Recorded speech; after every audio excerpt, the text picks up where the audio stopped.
Hi, ഇന്നത്തെ mini വ്ളോഗിലേക്ക് എല്ലാ കൂട്ടുകാർക്കും സ്വാഗതം.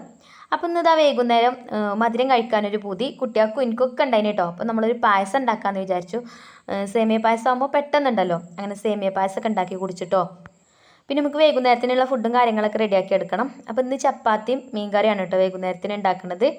അപ്പോൾ നമ്മൾ കിച്ചണിൽ വന്ന് എന്തെങ്കിലും ഒരു പണി എടുത്താൽ അറിയാലോ, ഒരുപാട് പാത്രങ്ങൾ ഉണ്ടാവും കഴുകാൻ. അപ്പോൾ ചിഞ്ചുമ്പോൾ പാത്രങ്ങളൊക്കെ കഴുകി വെക്കാൻ നിന്ന് ഞാൻ പിന്നെ ചപ്പാത്തിക്ക് മാവൊക്കെ കുഴച്ച് വെച്ചു. പിന്നെ മീൻ കറി ഉണ്ടാക്കണമെങ്കിൽ മീനൊക്കെ നന്നാക്കിയിട്ട് വേണം. അപ്പോൾ ഇതാ ഞാൻ പുറത്ത് വന്നിട്ട് മീൻ നന്നാക്കി കേട്ടോ. അപ്പോൾ നമ്മൾ തോട്ടുന്നുണ്ട് ഇങ്ങനെ ഒരു കുളു കുളു സൗണ്ട് ഇങ്ങനെ കേൾക്കണം കേട്ടോ. അപ്പോൾ ഞാൻ വെള്ളത്തേക്ക് നോക്കിയപ്പോൾ ഇതാ നീർക്കോലിക്കുട്ടനാണ് തോന്നുന്നുണ്ട്, ഇങ്ങനെ നീന്തി കളിക്കുന്നുണ്ട് കേട്ടോ. അപ്പോൾ എനിക്ക് കൂട്ടിന് നമ്മൾ പൂച്ചക്കുട്ടനും ഉണ്ട് കേട്ടോ. അതുകൊണ്ട് പിന്നെ വലിയ പേടിയൊന്നും ഉണ്ടായില്ല. എന്നിട്ട് പിന്നെ വേഗം മീനൊക്കെ നന്നാക്കി വന്ന് മീൻ കറി അടുപ്പത്ത് വെച്ചിട്ടുണ്ട്. പിന്നെ ചപ്പാത്തി മാവൊക്കെ കുഴച്ച് വെച്ചിരുന്നല്ലോ. പിന്നെ ഇതാ വേഗം അത് ബോൾസാക്കി പരത്തി എടുത്തിട്ടുണ്ട്. അങ്ങനെ മീൻ കറി ചപ്പാത്തിയൊക്കെ റെഡിയാക്കി എടുത്തു. പിന്നെ ഇപ്പോൾ പള്ളിയിൽ നിന്നൊക്കെ വന്നിട്ട് രാത്രിക്കത്തെ ഫുഡൊക്കെ കഴിച്ചു. അപ്പോൾ വീഡിയോ ഇഷ്ടമായ ലൈക്ക്